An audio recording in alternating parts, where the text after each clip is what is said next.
सबका स्वागत है सोलो लेवलिंग के एक नए एपिसोड में। और आज मैं आप सबको सोलो लेवलिंग का सीजन 3 का एपिसोड 9 एक्सप्लेन करने वाला हूँ। और हम सबने पहले के एपिसोड में ये देखा था कि संग डीवन किंग ब्रेन से फाइट करता है और संग डीवन किंग ब्रेन को हरा भी देता है। और इस जगह में संग ने डीवन क्रिस्टल के पूरे फ्लोर को क्लियर कर दिया है। और अब इसके आगे तो एपिसोड की स्टार्टिंग में हमें ये दिखाया जाता है कि संग की शैडो आर्मी क्रिस्टल को कलेक्ट कर रही होती है और डीवन किंग को हराने के बाद संग को बहुत सारे रिवॉर्ड भी मिलते हैं, जैसे कि D1 monarch ring, D1 king के लॉन्ग स्वॉर्ड और संग को डीवन किंग के डैगर भी मिल जाते हैं। और इसी के साथ साथ उसे डीवन किंग का ब्लड भी मिल जाता है। और यहाँ संग डीवन मोनार्क की रिंग को भी पहन लेता है। और इस आइटम से संग की जो सेंस है वो 20 प्लस हो जाती है और जो उसकी इंटेलिजेंस स्टेट होती है वो भी 20 प्लस हो जाती है। तो इस जगह में संग ने सारे आइटम को कलेक्ट कर लिया था। और इसके बाद संग मनी मनी ये कहता है कि ये चीज बहुत ज्यादा इम्पोर्टेंट है क्योंकि ये डीवन किंग का ब्लड है। और इस जगह संग के पास सारे आइटम होते हैं जिससे वो होली वाटर ऑफ लाइफ को क्रिएट कर सकता है। और यहाँ दूसरे साइड से ईसल को संग की चिंता होती है और इसलिए वो संग को ये कहती है कि संजय वो सर आप ठीक है ना। और यहाँ संग उसे ये कहता है कि मैं ठीक हूँ। और इसके बाद संग होली वाटर ऑफ लाइफ को क्रिएट करने का प्रोसेस स्टार्ट कर देता है। और इस प्रोसेस का सक्सेसफुली होना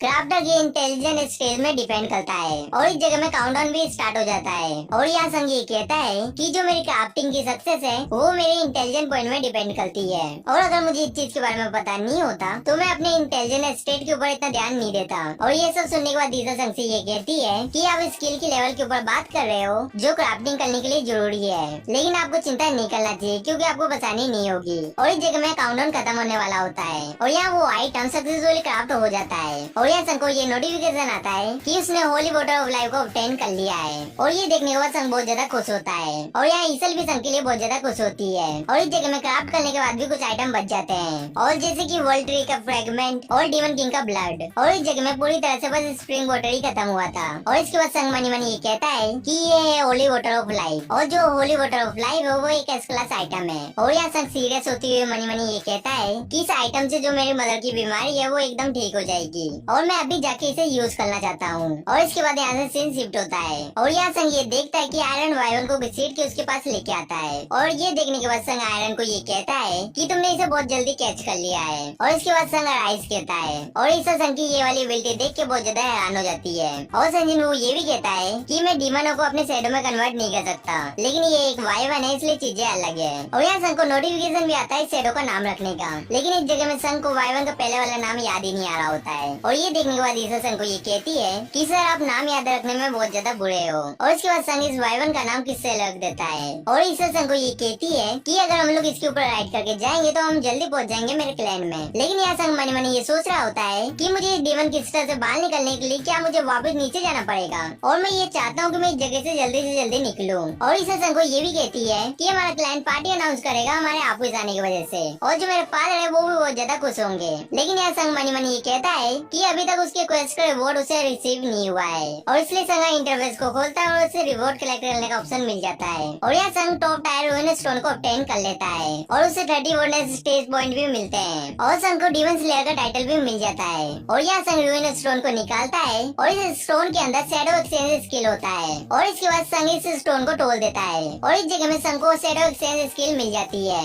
और इस स्किल के साथ संग अपने शैडो के साथ जगह एक्सचेंज कर सकता है। और यहाँ संग एक्साइटेड होते हुए ये कहता है कि ये बहुत ज्यादा औसम है क्योंकि मैं अपने किसी भी शैडो के साथ जगह एक्सचेंज कर सकता हूँ और इस चीज से फर्क नहीं पड़ता कि वो कितना दूर है। और बेसिकली ये है कि मैं उस जगह में टेलीपोर्ट हो सकता हूँ। संग इसके बाद सबको ये कहता है कि तुम सबने बहुत ज्यादा अच्छा काम किया है। और संग ईसल को ये भी कहता है कि ईसल मुझे माफ कर देना लेकिन तुम्हें मेरे बिना ही वापस जाना पड़ेगा। लेकिन ये सुनने के बाद ईसल ये कहती है कि फिर पार्टी का क्या होगा। लेकिन संग ये कहता है कि जो रेडिस क्लैन है वो 18 फ्लोर्स में है और ये बहुत ज्यादा दूर है। और संग ये भी कहता है कि हम बाद में मिलते हैं। और यहाँ संग अपनी शैडो एक्सचेंज स्किल का यूज करके वहाँ से टेलीपोर्ट हो जाता है। और ईसल ये देख के बहुत ज्यादा हैरान हो जाती है। और यहाँ संग को ये नोटिफिकेशन आता है कि उसने डंजन के बॉस को डिफीट कर दिया है तो जो वो डंजन है वो पहले जैसे रिस्टोर हो जाएगा। लेकिन यहाँ ईसल ये देखती है कि संग की जगह एक शैडो आ जाता है और इस जगह में शैडो भी कंफ्यूज होता है कि वो इस जगह में कैसे आ गया है। और इसके बाद सीन शिफ्ट होता है और हमें संग दिखाया जाता है जो अपने घर के पास आ जाता है। और संग मनी मनी ये कहता है कि ये एग्जैक्टली वर्क किया है और मैंने अपनी जगह को एक्सचेंज कर लिया है। लेकिन यहाँ संग को ये नोटिफिकेशन आता है कि वो शैडो एक्सचेंज स्किल को अब 3 घंटे के बाद ही यूज कर सकता है।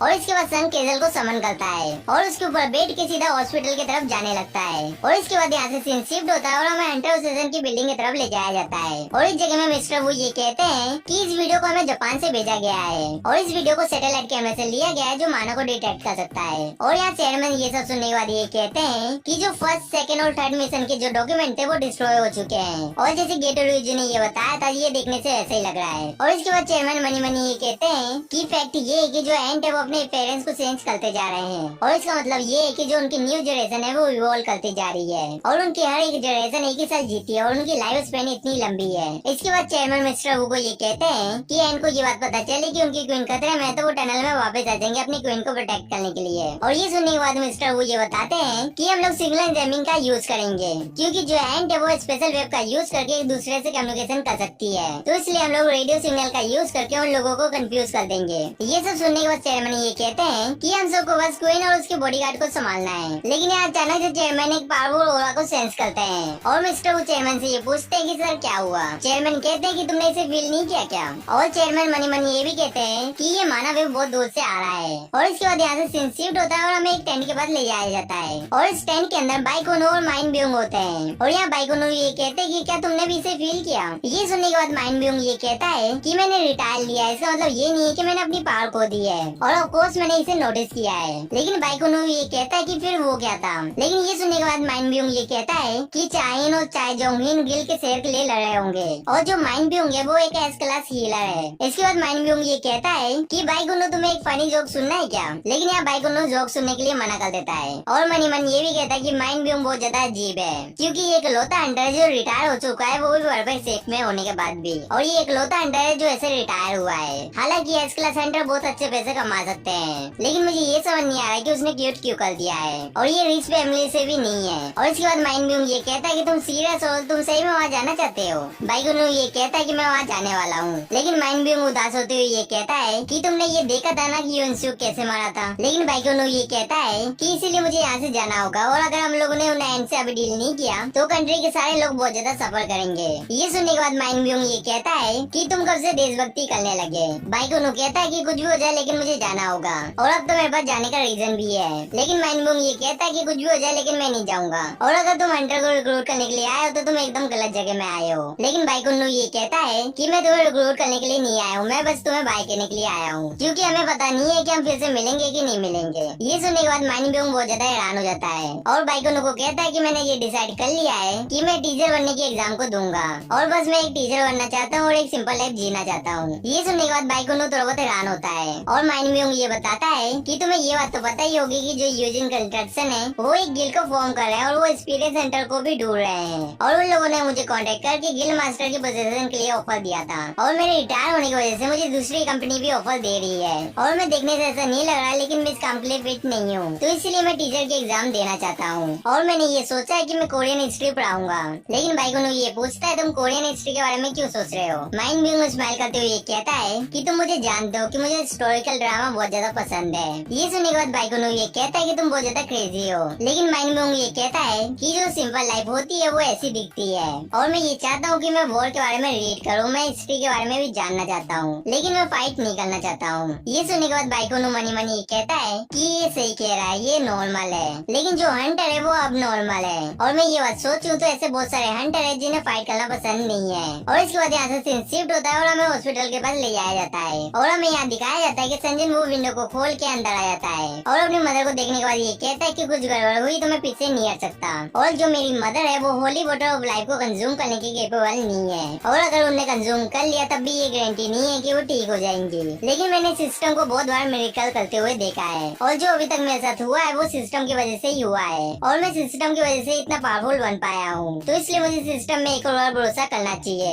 और इसके बाद संजन वो अपनी मदर को होली वाटर ऑफ लाइफ को पिलाने वाला होता है, लेकिन इस जगह में उसके हाथ कांप रहे होते हैं और संजन वो हिम्मत करके अपनी मदर को होली वाटर ऑफ लाइफ को पिला देता है और यहाँ संग अपनी मदर के जो गले में स्कार होता है उसे देखता है और इसके बाद संग को अपने बचपन की एक बात याद आती है जहाँ वो अपनी मदर के बस बालों को वॉश करना चाहता था, लेकिन वो गलती से अपनी मदर को जला देता है। लेकिन तब भी संग की मदर संग को ये कहती है कि तुम्हें कोई चोट तो नहीं लगी और मेरी गलती की वजह से उन्हें ये स्कार्फ मिला है। और इसके बाद हमें प्रेजेंट का सीन दिखाया जाता है जहाँ संग की मदर का कलर चेंज हो जाता है, लेकिन संग को ये समझ नहीं आ रहा होता कि उसकी मदर ने अभी तक आंखें क्यों नहीं खोली है और संग ये भी कहता है कि मैं बस एक ही रीजन की वजह से स्ट्रॉन्ग होना चाहता था, तो प्लीज उठ जाओ और मुझे इस वेट को कैरी करने दो। और मॉम आपने इतने सालों से इस बर्डन को कैरी किया है। और इसके बाद हमें जीना के पास ले जाया जाता है और यहाँ जीना पढ़ाई कर रही होती है लेकिन उसका ध्यान नहीं लग रहा होता है और इसलिए वो अपने अपार्टमेंट से बाहर निकलती है टहलने के लिए और आसमान की तरफ देखते हुए ये कहती है कि समझ जल्दी आने वाला है और इसके बाद हमें फिर से संग के पास ले जाया जाता है और इस जगह में संग बहुत ज्यादा उदास होता है क्योंकि उसकी मदर उठी नहीं थी।